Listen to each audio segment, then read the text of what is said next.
Assalamualaikum warahmatullahi wabarakatuh. Jumpa lagi dengan saya Darussalam di DRS Salam Belajar. Pada video kali ini saya akan menjelaskan tentang tools yang digunakan dalam improvement. Di dalam improvement ada dua komponen yang digunakan. Yang pertama adalah langkah-langkah improvement yang dikenal dengan 8 langkah improvement, dan alat bantu improvement atau yang dikenal dengan 7 alat bantu atau sering juga disebut dengan QC7 tools.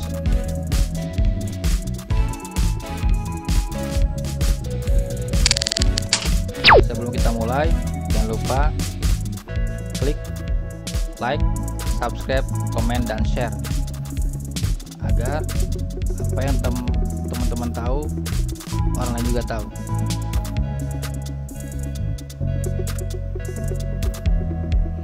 Apa itu 8 langkah dan 7 alat bantu improvement?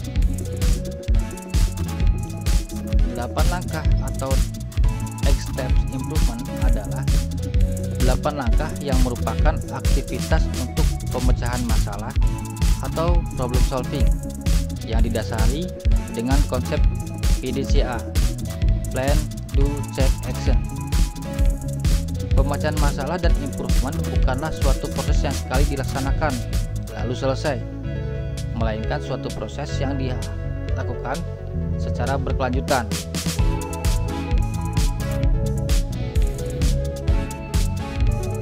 Kemudian apa itu 7 alat bantu improvement? 7 alat bantu atau QC7 tools adalah alat yang digunakan untuk pemecahan masalah yang menggunakan data kuantitatif. Dalam prakteknya, tidak semua QC7 tools digunakan dalam setiap 8 langkah, tetapi disesuaikan dengan kebutuhan pada masing-masing langkahnya sehingga akan didapat hasil yang optimal.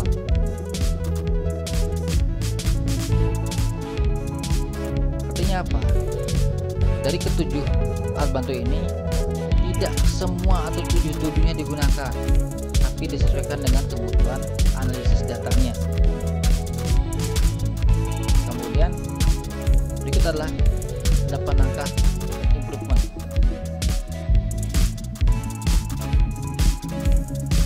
Yang pertama yaitu menentukan tema. Yang kedua, menetapkan target. Yang ketiga, analisa kondisi yang ada. Yang keempat, analisa sebab akibat. Yang kelima, merencanakan penanggulangan.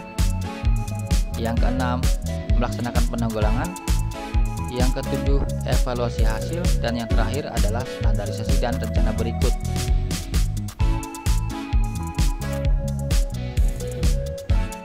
Nah, berikut adalah penjelasan masing-masing langkahnya. Langkah pertama yaitu menentukan tema. Menentukan tema adalah aktivitas yang membahas masalah di dalam grup sendiri atau masing-masing tim improvement. Kemudian langkah kedua, menentukan target. Menetapkan target berdasarkan jumlah, waktu, dan tingkat kesulitan masalah yang dihadapi. Langkah yang ketiga yaitu analisa kondisi yang ada.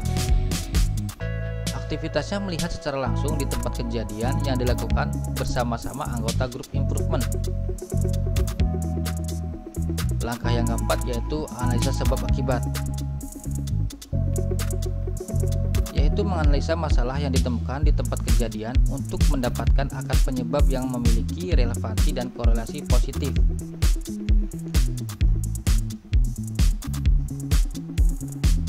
Langkah yang kelima yaitu merencanakan penanggulangan. Merencanakan aktivitas perbaikan untuk mengatasi setiap akar penyebab secara kuantitatif maupun kualitatif. Kemudian untuk langkah yang keenam yaitu melaksanakan penanggulangan. Implementasi rencana aktivitas perbaikan untuk merealisasikan setiap aktivitas perbaikan. Langkah yang ketujuh yaitu evaluasi hasil, yaitu mengevaluasi hasil setiap aktivitas perbaikan terhadap target yang telah ditetapkan. Kemudian dalam langkah ke-8 atau yang terakhir adalah standarisasi. yaitu membuat standarisasi berdasarkan implementasi aktivitas perbaikan serta kontrol pelaksanaannya agar masalah tidak terulang kembali. Nah, demikianlah untuk penjelasan masing-masing langkah dari 8 langkah improvement. Kemudian apa itu 7 alat bantu improvement dan apa saja yang menjadi toolsnya? Nah, berikut adalah 7 alat bantu improvement. Yang pertama, check sheet. Check sheet merupakan lembar rancangan awal yang digunakan untuk memudahkan pengambilan dan penyusunan data. Dengan memakai lembar ini, maka hanya dengan memeriksa fakta yang ada, data dapat disusun. Informasi yang penting dapat dikumpulkan. Setiap item pemeriksaan tidak ada yang terlewatkan. Lembar pemeriksaan ini juga dapat digunakan untuk melakukan stratifikasi atau pemilahan. Berikut adalah gambaran check sheet.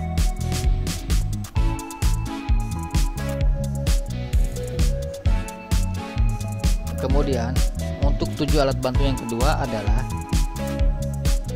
stratifikasi. Stratifikasi merupakan pemilahan suatu data yang ada ke dalam beberapa bagian berdasarkan tujuan tertentu. Secara umum, dalam manajemen mutu, seluruh data yang dibagi dalam beberapa kelompok menurut keistimewaan yang dimilikinya, misalnya fenomena barang cacat serta penyebab timbulnya cacat dan lain sebagainya.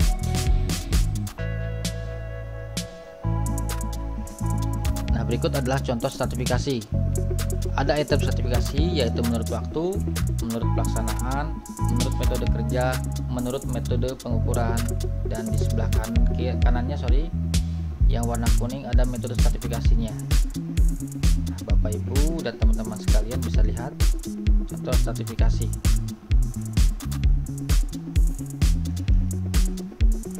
Kemudian untuk 7 alat bantu yang ketiga yaitu diagram Pareto. Nah, diagram Pareto ini pernah saya jelaskan di video sebelumnya. Silahkan Bapak Ibu dan teman-teman lihat di video saya sebelumnya, ada penjelasan tentang diagram Pareto. Gambarnya seperti ini, sama dengan yang video sebelumnya. Nah, diagram Pareto ini adalah diagram yang menampilkan grafik batang yang merupakan jumlah masalah dan grafik garis yang merupakan akumulasi persentase masalah.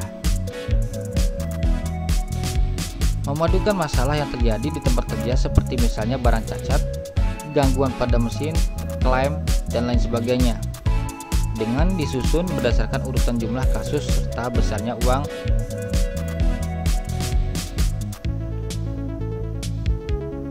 Kemudian 7 alat bantu yang keempat adalah diagram sebab akibat atau fishbone diagram, atau dikenal juga dengan diagram tulang ikan. Nah, bentuknya seperti tulang ikan. Gambar yang memperlihatkan hubungan antara suatu akibat dengan banyak penyebab yang mempengaruhinya. Penyebabnya dapat dibagi dalam beberapa faktor, yaitu pekerja yang mempengaruhi pada mutu produk, mesin yang digunakan dalam membuat produk, cara mengerjakan produk tersebut, material yang dibuat, yang diproses, dan lain sebagainya. Nah, berikut adalah contoh dari fishbone.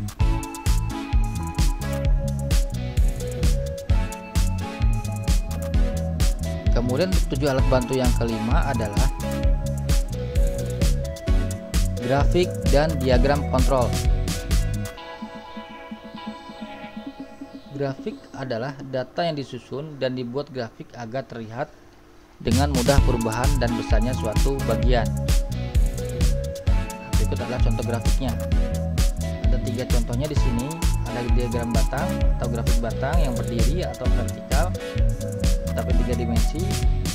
Kemudian ada yang di tengah ada grafik lingkaran atau pie chart. Yang di sebelah kanan adalah diagram batang yang horizon. Diagram kontrol adalah diagram yang dipakai untuk menyelidiki apakah proses berjalan secara stabil atau tidak, atau untuk mempertahankan stabilitas proses yang sedang berlangsung. Nah, berikut adalah penampakannya. Jika titik di luar daerah atau garis merah di atas maupun di bawah, berarti proses tidak stabil. Nah, ada contohnya, itu di atas garis merah itu tidak stabil, yang di bawah stabil semua, masih dalam kontrol. Dan 7 alat bantu berikutnya adalah diagram distribusi atau sering dikenal scatter diagram.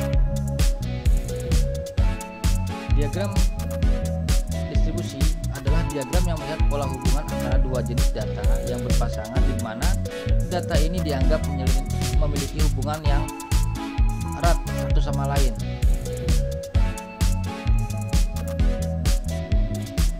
Data pasangan yang berasal dari dua jenis unsur data yang saling berhubungan, dan perlu dilihat juga seberapa kuat hubungan kedua data tersebut. Dengan melakukan penelitian seperti ini akan menjadi alat untuk menemukan faktor penting bagi pelaksanaan manajemen maupun kaizen. Nah, berikut adalah contoh diagram distribusi atau scatter diagram. Yang pertama, sebelah kiri atas ada diagram dari kiri bawah ke atas, titik-titiknya menandakan hubungan yang positif, dan dia titik-titiknya menjadi tipis atau hampir satu garis, itu hubungannya kuat. Yang di tengah atas, titiknya dari kiri bawah ke kanan atas, ini positif, tapi karena titiknya tidak merapat menjadi satu garis atau agak sedikit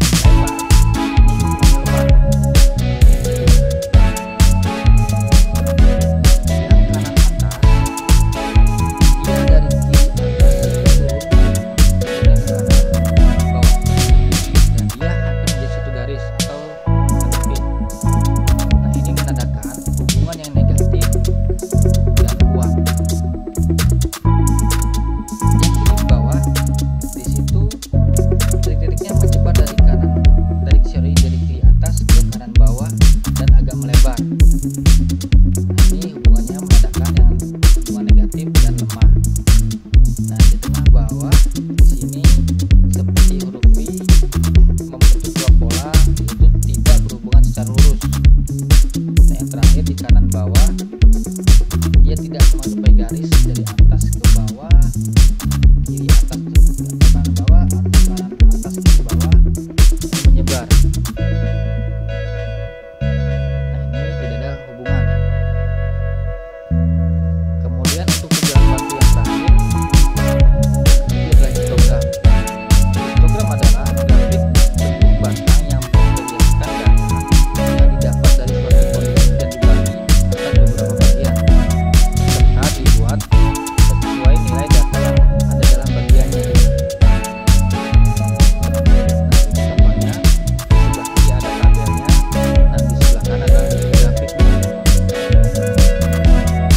Untuk channel ini agar bisa memberi manfaat lebih banyak lagi. Demikian, terima kasih. Wassalamualaikum warahmatullahi wabarakatuh.